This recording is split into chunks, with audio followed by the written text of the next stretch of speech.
Sophocles, Oedipus Rex, Episode 5. The iambic trimeter sounds something like this. De san tese sturxan teshos thelon tosan. Emu prosar kain pan dusal ge tosgar on.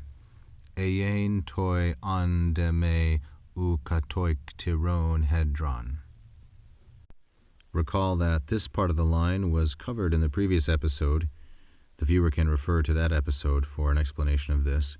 We now continue with hos thelon toson. Thelon tos and emu here are masculine singular and genitive. Thelon tos is from the verb thelo, to wish or desire, and so this is a present active participle.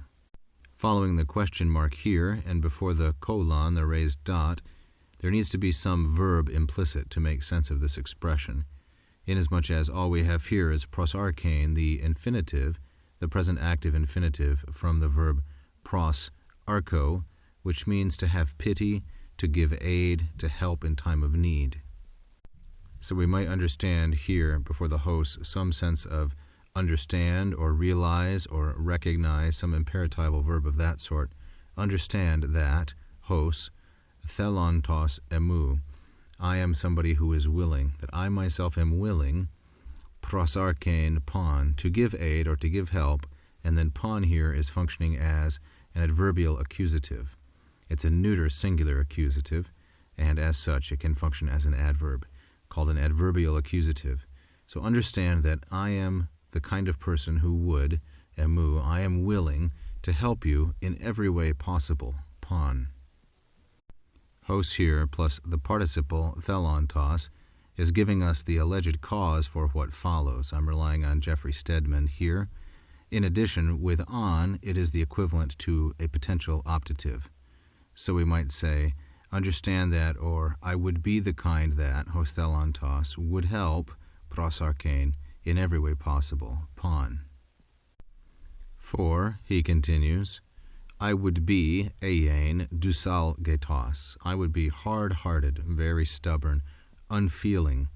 Eyen is a third singular, present, optative, active, from emi sum.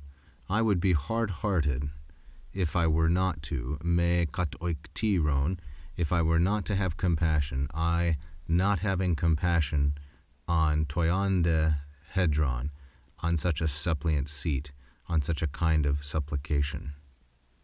So looking at this portion a little more closely, we have dusalgetos in the masculine singular and nominative, the subject. I would be, eyen, again, optative. This is a potential optative. I would be hard-hearted. Here on with the optative potentiality, an independent clause, an independent optative. I would be hard-hearted, in fact, if I were not to have. The me here is conditional, not having pity, katoiktiron, and this is the participle from the verb katoiktero, spelled like this sometimes. It is a masculine singular nominative, present active participle. So, if I were not having pity. Now the object of katoiktiron, this participle, is hedron, which is feminine singular and accusative, and it's modified by toyande, the iota here showing qualitative, a qualitative register. Toyande hedron, such a seat of supplication. Were I not pitying such a seat of supplication as the one offered to me? Last, we explain the meu. Meu is routinely used after a negative verb together with a participle like katoiktiron. The negative idea combined here in this clause, I would be hard-hearted if I were not showing pity. A good place to check for the reference on this grammatical phenomenon is Smythe's grammar, H.W. Smythe, and this is found in section 2750. Note here the Attic red figure vase of Oedipus answering the Sphinx's riddle.